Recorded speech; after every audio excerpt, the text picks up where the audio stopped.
Chapter 1, in which we observe a hair-raising event. The young prince was known here and there, and just about everywhere else, as Prince Brat. Not even black cats would cross his path. One night the king was holding a grand feast, sneaking around behind the lords and ladies. Prince Brat tied their powdered wigs to the back of their oak chairs. Then he hid behind a footman to wait. When the guests stood up to toast the king, their wigs came flying off. The lords clasped their bare heads as if they'd been scalped. The ladies shrieked. Prince Brat, he was never called that to his face, of course, tried to keep from laughing. He clapped both hands over his mouth, but out it ripped, a cackle of ha-has and haw-haws and he-he-he's. The king spied him, and he looked mad enough to spit ink. He gave a furious shout.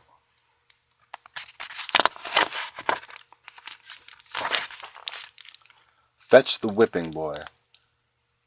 Prince Brat knew that he had nothing to fear. He had never been spanked in his life. He was a prince, and it was forbidden to spank, thrash, cuff, smack, or whip a prince. A common boy was kept in the castle to be punished in his place. "Fetch the whipping boy!" The king's command traveled like an echo from guard to guard up the stone stairwell to a small chamber in the draughty north tower. An orphan boy named Jimmy, the son of a rat catcher, roused from his sleep.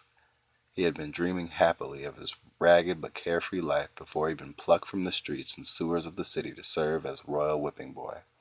A guard shook him fully awake. "On your feet, me boy." Jimmy's eyes blazed up. "Ain't I already been whipped twice today? Gaw, what's the prince done now?" "Let's not keep the great folks waiting, lad." In the main hall the king said, "20 whacks." Defiantly biting back every yelp and cry, the whipping boy received the 20 whacks. Then the king turned to the prince. "And let that be a lesson to you." "Yes, papa." The prince lowered his head so as to appear humbled and contrite, but all the while he was feeling a growing exasperation with his whipping boy. In the tower chamber the prince fixed him with a scowl. "You're the worst whipping boy I ever had. How come you never bawl?" "Dunno," said Jimmy with a shrug. "A whipping boy is supposed to yowl like a stuck pig. We dress you up fancy and feed you royal, don't we? It's no fun if you don't bawl." Jimmy shrugged again. He was determined never to spring a tear for the prince to gloat over. "Yelp and bellow next time, hear? Or I'll tell papa to give you back your rags and kick you back into the streets." Jimmy's spirits soared. "Much obliged, your royal awfulness," he thought. "I'll take me rags, and I'll be gone in the half blink of an eye." Chapter 2, wherein the prince cannot write his name. Jimmy could count on a thrashing first thing in the morning. Sure and certain, he thought, as he pulled on his fine velvet breeches and silk stockings. The prince wouldn't know his lessons. The royal tutor was quick as a fly swatter with his willow switch, and Jimmy would be back in rags. "Take a last look at me, Pa. Rest your bones," he muttered to himself. "Did you ever think I'd be holed up in the king's own castle and all rigged up in duds? Would shame a peacock? Reckon I'll fetch a pair of sharp-toothed ferrets and go on rat catching, same as you, Pa." The tutor, Master Peckwitt, was a round-faced man with fat cheeks. He pointed his switch at the prince. "You fiddle-faddled scholar," he bellowed. "One day you'll be king, and you still don't know the alphabet from pig tracks." The prince snapped his fingers. "I can always get someone to read for me." "You can't so much as write your name. Pish-posh. I can always get someone to write my name for me." The tutor's cheeks, swelling with anger, almost unhorsed the small spectacles saddling his nose. "It would be easier to educate a boiled cabbage. Prepare to be punished, your lordship." "10 whacks at least," said the prince, "and good and hard, if you please." Jimmy, who was obliged to be close at hand for the daily lessons, reckoned that freedom was now close at hand. The prince threw him a smirking glance at Master Peckwitt, raised the switch, and beat the whipping boy like a carpet. Jimmy didn't bawl. He didn't yelp or bellow. 10 whacks, and not a sound escaped his lips. "You contrary rascal," the prince exploded. "I'm on to you, Jimmy from the streets. It's pure spite that you won't howl. Think you can cross me and get away with it, huh? Never, no how." "Gah," Jimmy thought, "he's going back on his word. And don't try to run away. I'll have you tracked down till your tongue hangs out like a red flag."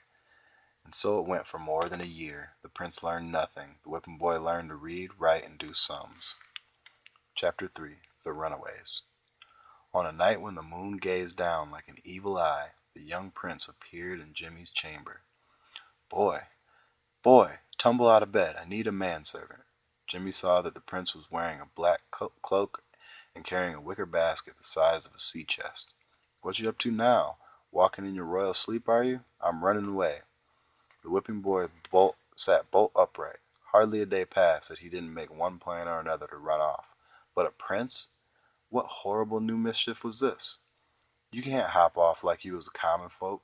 What's biting you? Said the prince. I'm bored with dumping bullfrogs in the moat, so no one got a wink of sleep. Boring.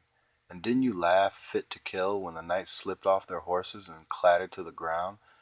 You'd hog grease the saddles. The prince folded his arms. Boring.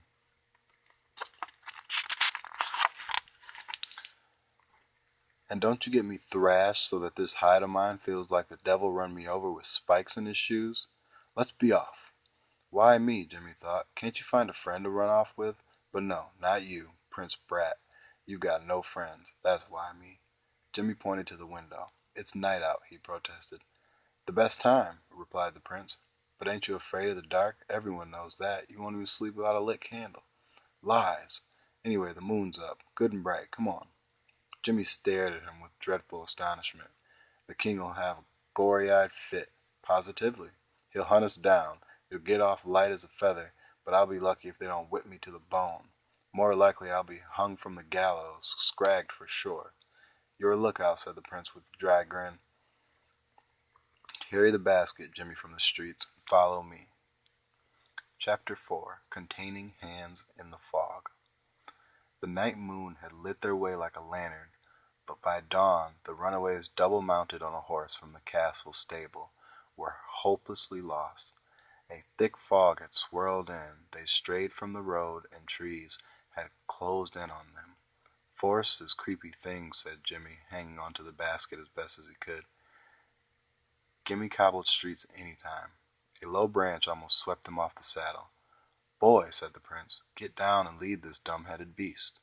Lead it? In this fog? I need 2 hands and a lantern to find me own nose. But Jimmy slipped off the saddle. The plan had been tumbling about in his head. Here's your chance, Jimmy, he told himself. Slip away in the fog. Run for it.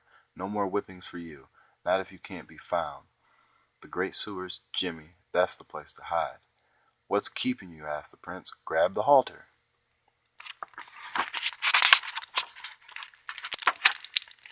I'm thinking. Leaves crackled under Jimmy's feet as he began to back off. His mind was made up. Once the fog cleared, he'd find the river. Hadn't his pa taught him his way through the maze of mighty brick sewers? That's where they caught the fiercest rats to sell by the cageful. The dog and rat pits paid fancy prices for the best fighters, and that meant sewer rats. Who'd think to look for Jimmy under the city? Jimmy took another crackling step backwards and froze. A sudden yellow glow floated in the fog. The prince burst into squawks and bellows. Who's there? Let's go. Take your hands off me, you insolent rascal. There came a rough, boomy reply. Well, what we got here? The glowing lantern swayed. A noisy brat on a fine beast of a horse. Jimmy edged closer. A cutthroat, he thought. Like a snake striking, a ghostly hand darted through the fog and clutched his arm. A second cutthroat. Jimmy looked up and barely made out a long, bony face with hollow cheeks and a nose like a meat cleaver. I got another, Billy, cackled the second man, shoving Jimmy forward.